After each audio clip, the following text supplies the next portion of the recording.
Supreme court রাজ্যে সরকারি কর্মীদের বকেয়া ডিএর 25% অবিলম্বে মেটানোর নির্দেশ দিলেও তা কার্যকর না হওয়ার অভিযোগ তুলে বৃহস্পতিবার কালীঘাট অভিযানে ডাক দেয় সংগ্রামী যৌথ মঞ্চ সহ রাজ্য সরকারের একাধিক সংগঠন। এদিন বেলা 1টা নাগাদ মেট্রো চ্যানেল থেকে মিছিল শুরু করেন সরকারি কর্মীদের একাংশ।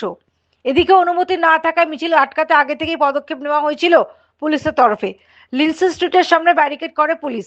কোন আন্দোলনকারী যাতে ব্যারিকেড টপকাতে না পারেন তা নিশ্চিত করে পাল্টা আন্দোলনকারীরা মেট্রো চ্যানেলে অবস্থান বিক্ষোভ শুরু করেছেন।